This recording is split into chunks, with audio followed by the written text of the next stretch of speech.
Hello, Serge here from the Backyard Driving Range. Today I'm going to talk about a square club face.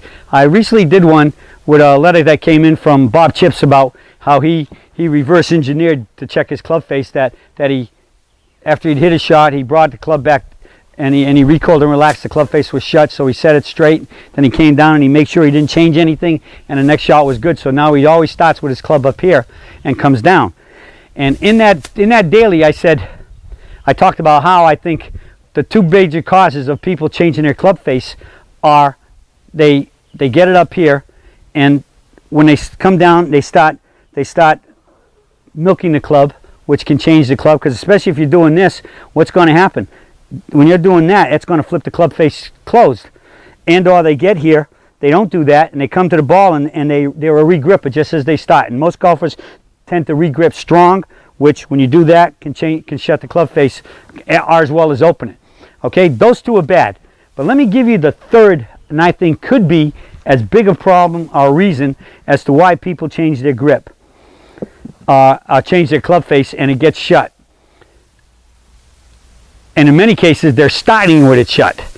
Well, think about it. What have I always stated, and what do you all know? The biggest problem in golf is the big A. We get lined improperly, and for most right-handers, it's too far to the right, and left-handers too far to the left. So what happens? If you walk in with a square club face, all right, and then you're aimed way to the right, so instead of that being that's where I really want the ball to go, but I'm lined up parallel to, say, this club, this line here, which is way out there.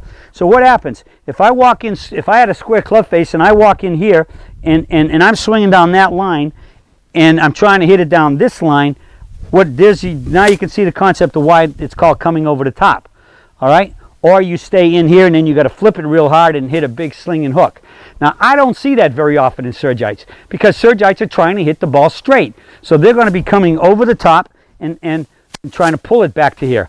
Now, you might not, you're going to say, well, I don't try to do that. I'm trying to hit the ball straight. Yeah, you don't know it, but it's not actively your mental thought to do that, but instinctively, when you get somewhere back in here, because you take the club back in and you're lined up this way, so you technically, even your takeaway is inside your aiming line, which is this line.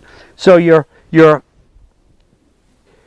trying to make a good swing, but instinctively your instinct takes over and it says, I know I'm swinging over there, but I know the target's over there, and it makes a change for you. All right? Now, so think about it. What's one of the easiest ways to make a ball, if I'm aiming this out there, to make a ball go down this line? Just you walk in here, and subconsciously, it could be conscious or it could be subconscious, you just start shutting the club face.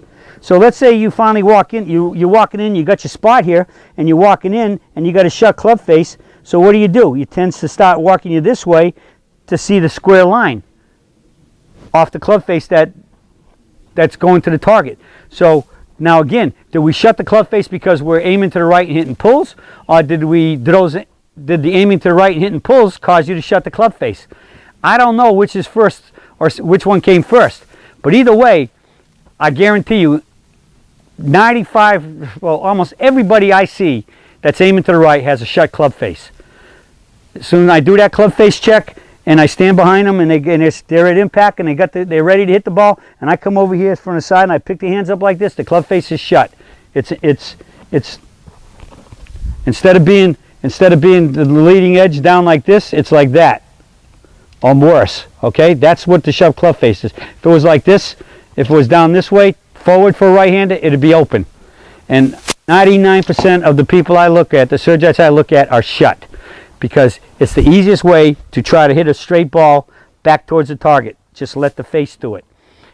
But again, the more you stop pulling, eventually he can fake us into aiming even more right. So realistically, without a doubt, the key is to really start checking your club face and making sure that it's square to the ground before you start, and then when you finally swing, there's no milking it, especially no re-gripping it, and when you walk in, it's straight to the ground, so that when you get on this line, it's straight, so therefore you got improved chance of getting your feet there. Because if you walk in with it shut, and then you start going like this with the club, you can have it too far forward, and then it's easy to start putting your feet down aimed way to the right. All right?